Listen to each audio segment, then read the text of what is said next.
Hello, everyone. I'm just trying to get used to this thing now. Please bear with me. Yeah. What have I done now? I think I didn't do the.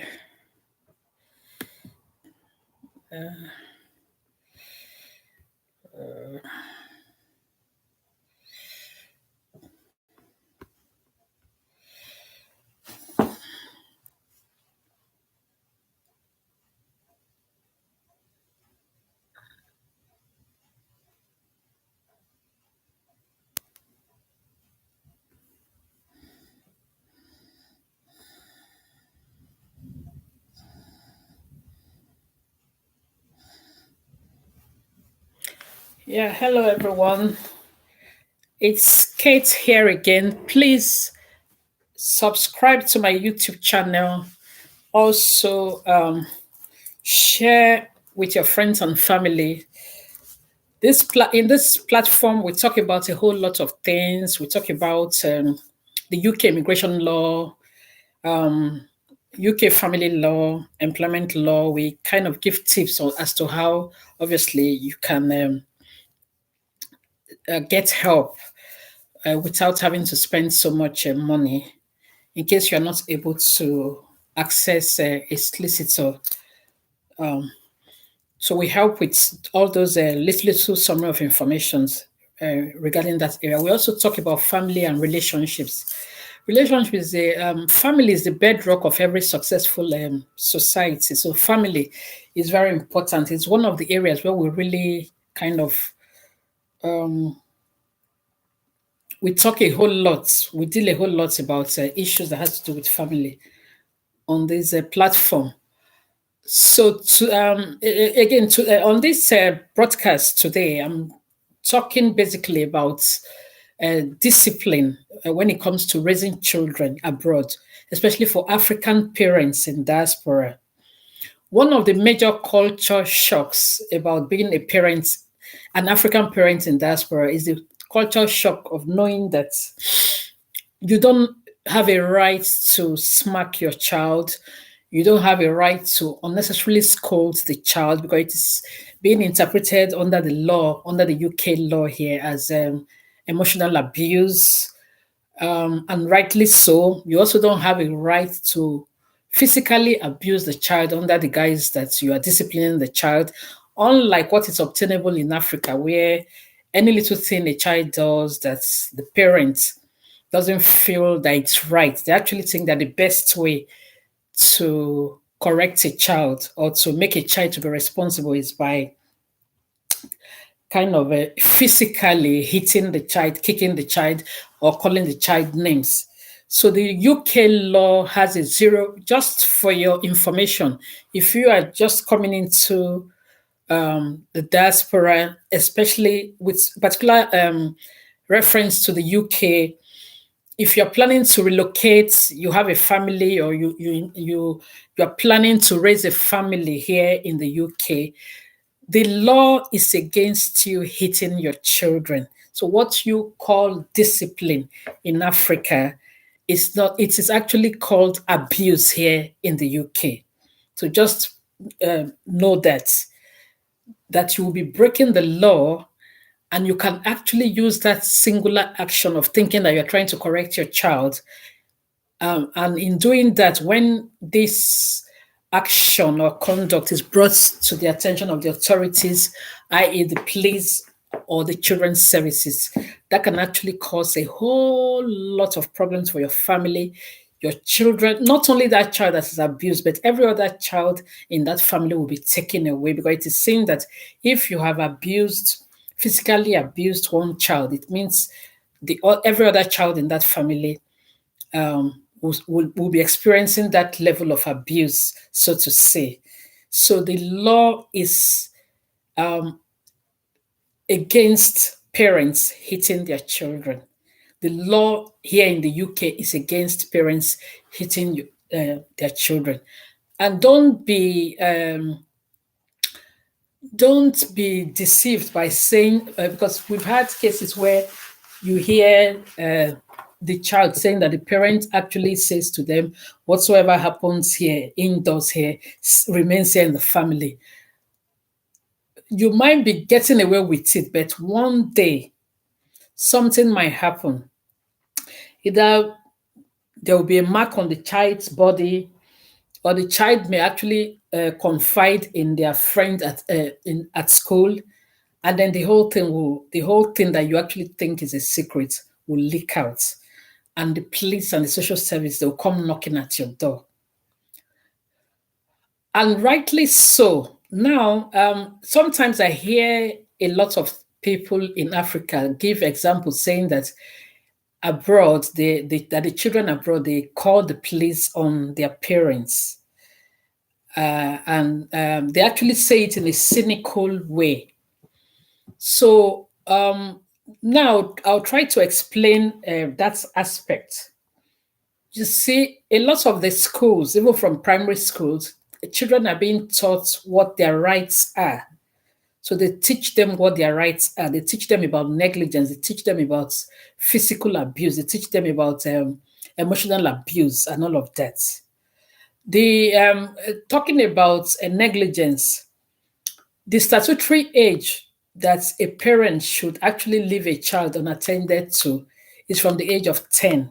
Any child that is under the age of 10, if you leave that child at home and then you step out of the house to even go to the grocery shop, you might be calling for trouble, because your neighbor may have been watching you, and then they can just one day pick up the phone and call the police. Even a friend of yours, I've seen where close friends, they try to stitch up stitch up each other. You might just be talking to a child, to a friend, and you say to the friend, "Oh, where's your son or where's your daughter? Is the child with you?" Then he said, "No, I actually left the child at home." That same friend can stitch you or pick up the phone and call the police or call the social services to say, "Go to so and so address. There's a child there who is underage. The mom or dad has actually neglected the child and left the child unattended to." Again, if you look at the flip side of it, that also helps to protect the life of children, because children can get very adventurous and naughty sometimes. So if you leave an underage child at home while you say you just want to go to pick up a bottle of milk or to pick up some groceries, between 10 to 15 minutes, a lot can happen within that 10 to 15 minutes. The child can go into the kitchen, try to play with the gas burner, turn on the gas burner, and just maybe want to play mommy, want to imitate what that child has seen you doing in the kitchen. And before you know it, disaster will strike. So you see, one of the reasons why it's important that, because children, they don't have a voice of their own, because they are young, they may not be able to defend themselves. They may not be able to know right from wrong. So there are laws that are in place that protect the rights of children.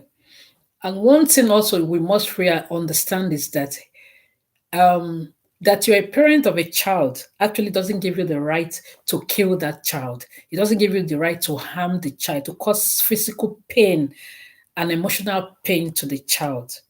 You're only just a caretaker to the child. And one disheartening thing about hitting a child is that what you are modeling to that child is like you're telling to that child that when they grow up also, they become violent, because you're actually indirectly saying to the child that violence is the best way of resolving conflict. Because the home, the first place where children learn, pick up those character traits, is from the home. So when they see that each time either they or their siblings do anything wrong, they are either flogged, whipped with a belt, called names, shoved, pushed downstairs from the stairway, and all of that. So what the parents are modeling to that child is that for every time you get annoyed or somebody upsets you, resolve it with violence. So that's actually now builds up indirectly in the psyche of that child, to the extent that when the child now becomes an adult, the child now tries to resolve every kind of issue with violence. And that is why you see that domestic violence, there's this circle, and it is difficult to break, because the foundation of domestic violence actually starts from the home. It is what is modeled to children. That is what they actually take on and then use also, and they begin to replicate when they become adults themselves. So you see that the UK law actually is right in trying to protect the rights of the child and also in trying to correct this anomaly that we indirectly use to promote violence in our communities. A child who experiences violence in the home that the parents call discipline is actually not being disciplined, because if that is the case, let's take for example what is going on in Africa. If hitting and scolding and using belts, sometimes they use hot iron. Sometimes the children experience even parents who are so violent to the extent that they put hot pepper in their eyes and their private parts. If all that violence can actually make children better, how come the politicians in Africa, a majority of the politicians in Africa, they are so corrupt and so dishonest and so unruly? So you see that violence, it doesn't help. And what we call discipline, that is not discipline. It's just a way of hiding our anger. When we get angry, we just want to be violent. And then we just violate these children physically by hitting them continuously. And you realize that as you hit a child, you tell a child not to do something, and the child goes ahead and does it. You hit the child. The next 5 minutes, the child still goes back and does it. So it's not helping. Have you ever thought of that? The child just keeps repeating it. The only reason why the child keeps repeating it is it's not that the child has an intention to upset you.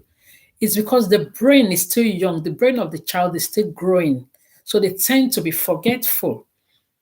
So if you keep using violence as a means of correction, you're only breaking that child. You're only building a monster. You're not correcting the child and you're not disciplining the child. You see, we must begin to minimize that, to reduce the incidences of violence in our homes in order for us to break the cycle of domestic violence.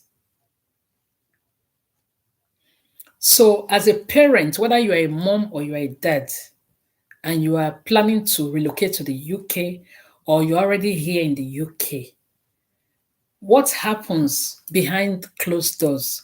How do you discipline your children? I would like to hear some of your views on how do you discipline children here in diaspora. Are your children respectful? When you talk to them, do they talk back at you? Are they playing transit? They don't want to attend school. Is it true that indeed here in the UK that children called police on their parents? And how, if you've had that experience, I would like you to obviously to contact me to share your experience. How was that result? Do you, if you are to compare raising children here in the UK, where obviously discipline is being monitored, and in Nigeria, where parents just do as they please, where children are left helpless in the hands of their parents and their guardians, which do you prefer and which do you think is actually working? Which is, at the end of the day, when the children grow up to be adults, which one do you think is more beneficial? Because when when children grow up and then they now in violent homes, maybe they've seen their dad physically abusing their mom, or they have also been physically abused themselves, and they grow up to become adults, and then they become very violent. Years ago, a young lady, she's graduated from the university, studied law, and she had done her LPC, her legal practice course, and she needed to gain a UK experience because she was looking for a training contract. So she contacted me, and I interviewed her, and she came over and she was coming to gain UK experience. And one day we just started talking about discipline and everything, because obviously I understood that her parents originally are from Africa. So, but she and her siblings, they were born here. And then she started telling the story. I'm sure that was the first time she was sharing that story with anyone. And then she was telling the stories about how she and her siblings were beaten up by their parents and all of that. And the next thing I was like looking at her, the next thing I just saw tears. Her eyes she was just teary. So you can imagine at that time that girl was about, I think, either 23 or 24. So I think that was the first time she was sharing, she was confident enough to share that experience with a third party outside her home. So you can feel the hurt and the pain and the resentment and anger that has been built up in that young lady over the years because of the way she and her siblings were beaten mercilessly. So the violence that she experienced, that was the first time she could discuss it. So violence is never the right way of resolving conflict. Hitting children, beating them, calling them names is never the right way to raise children. Each time, as Black Africans, we want to quote the scriptures to say, "Oh, the Bible says, spare the rod and spoil the child." When the Bible says spoil the rod and spoil the child, it did not necessarily say we should use a rod or use a stick to hit our children or even to kill them or to injure them. There is nowhere in the Bible, none of the prophets, nobody, not even Abraham, when he had Isaac, even when he was obedient to the extent of that he wanted to sacrifice Isaac. At the end of the day, God stopped him from doing that. You understand? So there's nowhere in the Bible where violence was ever promoted. All the people that were violent, even in the Bible, even towards themselves, God did not approve of that. Not talk of you being a parent. So violence only helps to harden a child.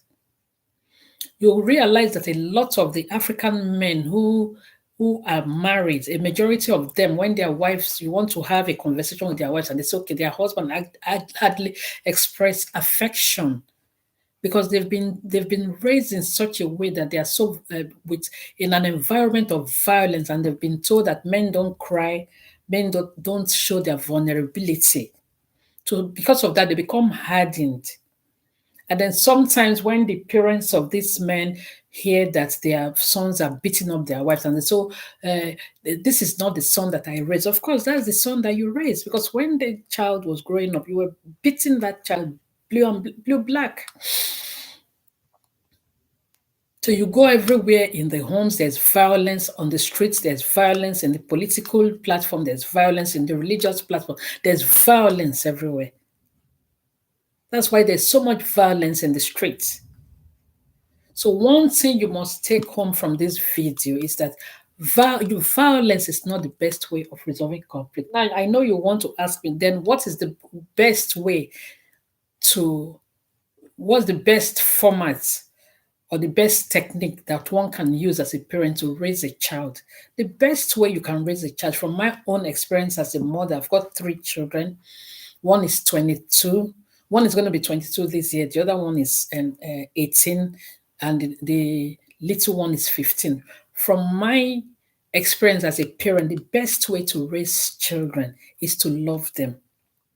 If you build that rapport with a child and the child understands that you love them, they will listen to you.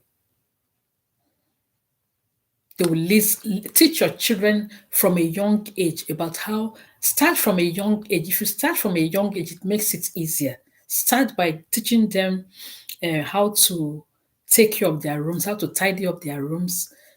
Start also by teaching them about compassion, about obedience. Use Bible references, how the Bible says they should honor their father and their mother and all of that. Hug, give them hug. Once in a while, say to them, I love you. Be vocal, be verbal. Tell them, through words of mouth, I love you.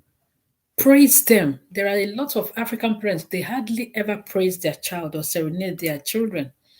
All the child hears from you is being critical, calling them all kinds of names. That is not how to raise a child.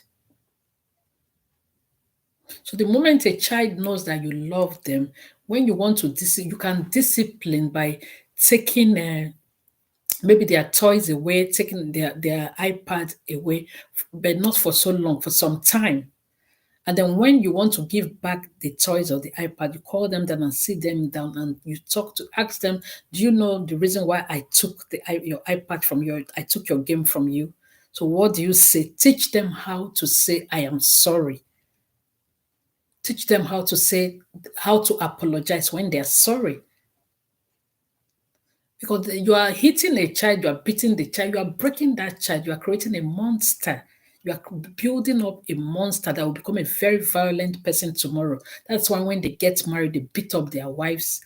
And then some of them end up killing up their wives or their husbands. It's because of the violence they had experienced when they were growing up. So violence is never the best way of resolving conflict. Try to control yourself, try to control your anger. Also, understand that children, because they are still very young, the brain is still developing. That is why, even after telling them, don't leave that plate there or don't leave that teacup there, as you turn, the moment you turn and you turn around, they will still go and do that same thing. But again, look at it, even for you as adults, do you listen? How many times do they get to correct you? You don't listen even for you. You are so strong headed, so opinionated. You don't listen when people give you advice or when they say stop. You don't listen, and you still end up doing what you really want to do from your mind. So talk less of children who are still growing. Their brain is still young.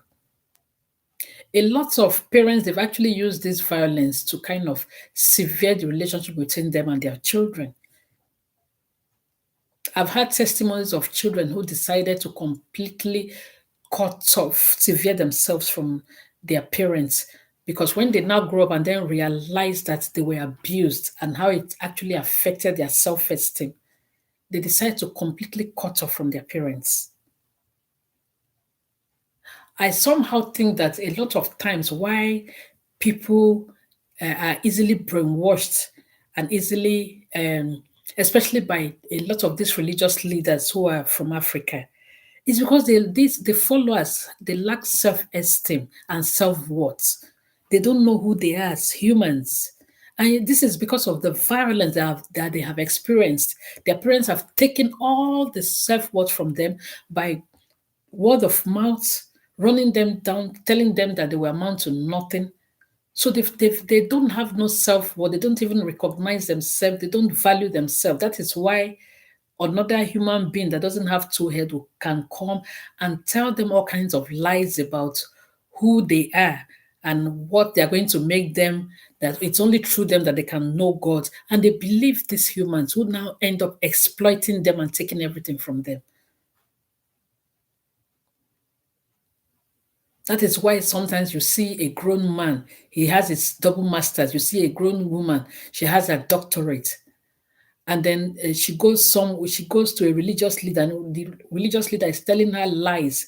And then she begins to run and to follow him because she doesn't know who she is, because she lacks all kinds of low self-esteem, low self-worth. That is why another adult can come and impose themselves on people, and they believe them because their parents have taken all the self-worth from them.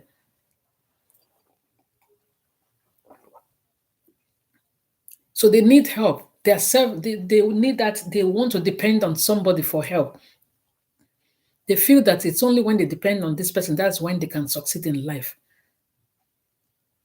because of low self-esteem.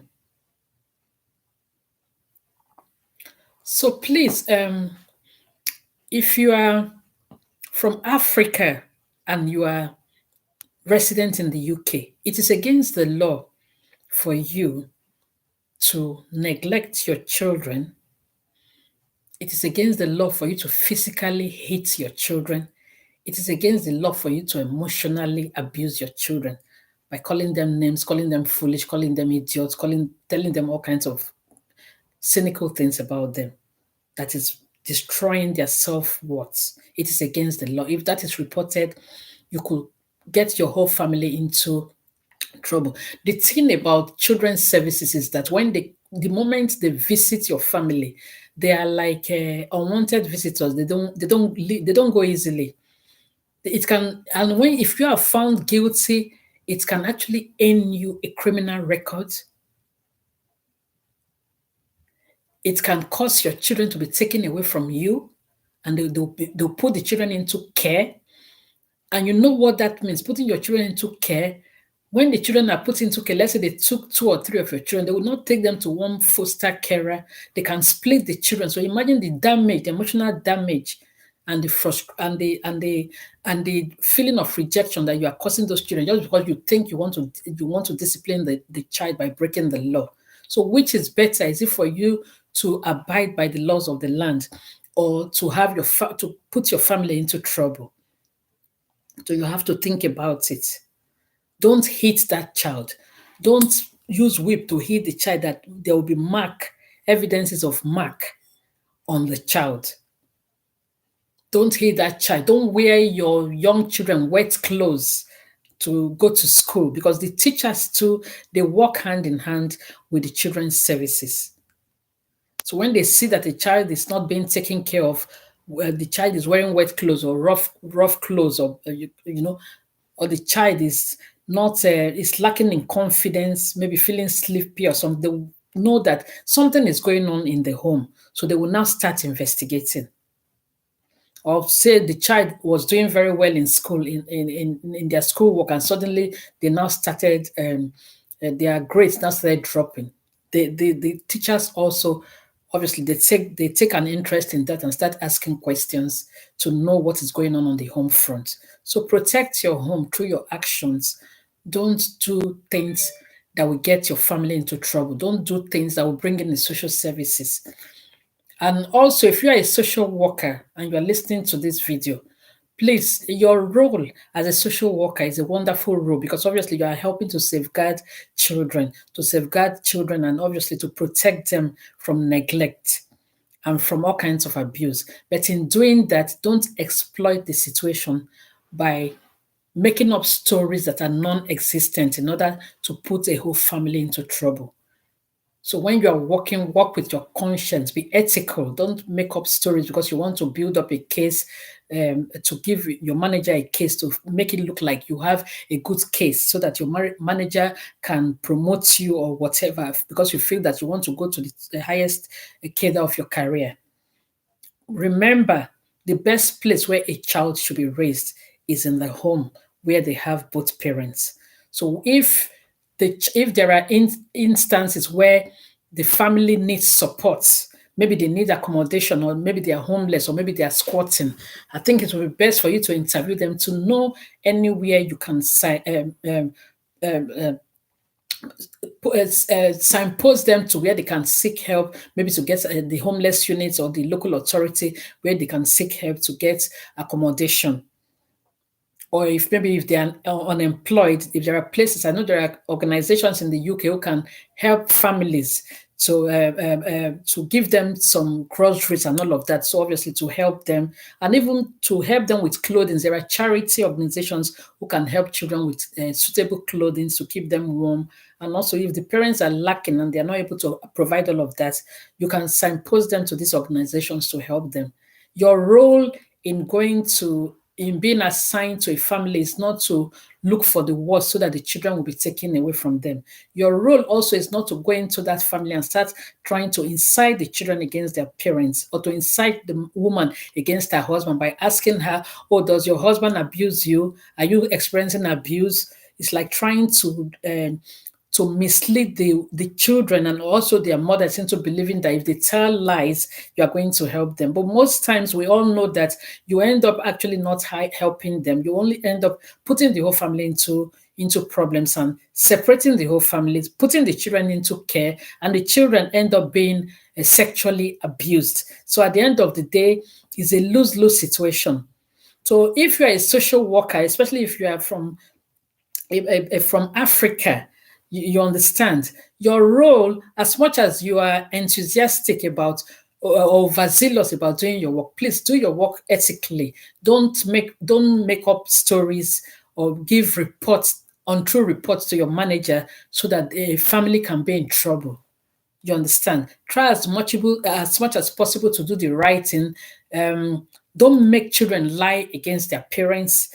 Even when the children they want to retract the lies, give them the opportunity to look through the retraction. If truly they've been misled into making statements that are not true. Give them the opportunity to retract. Don't lead them on. Don't make them say things. Oh, does your mommy buy you food? Does your mommy come back early? All those questions, like leading questions that make children to feel, and then you start giving them chocolates and sweeties so that they can tell lies about their own parents. At the end of the day, what is it that you want to achieve from that, from seeing a family destroyed or seeing a family separated? There's really no advantage to that. And remember, at the end of the day, we are saying we're trying to protect the children, but you end up not actually protecting the children. You end up putting them in foster carers for them to be raised by strangers. So I'm particularly pleading to social workers, please be careful. Remember that you are dealing with lives. You are dealing with a whole family unit. Be careful not to make things even worse for them. Direct them, admonish them, let them know where they have broken the law, and always give them an opportunity to learn. If it means sending them, insisting that they go for a parental classes and all of that to help them to be able to, especially if they are new in this country, to help them to understand what is obtainable, it's allowed by the law. Give them the support as much as possible, so that at the end of the day, the children can be brought back into the family and they will settle into the family, even if it means assigning a particular professional to do a home visit. You understand? It is not in all cases that you have to make referrals that you have to make referrals regarding a child's mental health, especially when you know that really there's no trace of mental illness in that family. So it's not in all cases that when a child is playing truancy at school and then you now feel that the child has a mental health problem, you want to signpost the child, to refer the child to a psychiatric hospital where the child's mental health is now being assessed, and before you know, they start recommending drugs that a young child doesn't really need, and before you know it, the child is now integrated into the system where they now depend on drug all their life. It is not in all cases that you have to do that. You have to think about the future of the children and the stability of a family. I think I will stop here for now. Maybe I'm going to do a part two of this thought-provoking topical issue regarding parental responsibilities and what the law says you should do, your role as a parent, as far as the UK law is concerned, and why it is important for you as an African parent not to hit your children, whether you are doing it in secret or doing it in the open. One day you're going to get the whole family into trouble. So you better stop it now. The best way of raising a child is to love them, to direct them, to set boundaries. Once you begin to set boundaries and start from an early age, be involved in the life of your child. Be present. I don't mean giving the child money and being away, but be present in the life of your child. Let them know that you care for them. Even when you are correcting them, you can sit them down and talk one-on-one to let them know that obviously what they are doing is wrong. Violence is not the best way of resolving conflict or training a child to be a responsible child later in life. Violence is not the best way of resolving conflict. I hope you've been blessed by this broadcast. Please share as much as possible. If you know any African parents who is resident in the UK, make sure you share this video with them. Let them learn one or two things. And if you have a story that obviously you've been in trouble with the social services, or you need help with advice regarding if your family obviously has been brought to the attention of the UK Children's Services, bring this to my attention. I can actually have a one with you. Or if there's an experience you've had with the social service you think you want to share on this platform, let me know. And then obviously we're going to talk about it so that people can also share from your experience and learn the importance of making sure that they don't physically and emotionally abuse their children, because it is against the law in the UK. So very much. You do have a nice day. God bless you. I'll see you soon. Bye-bye.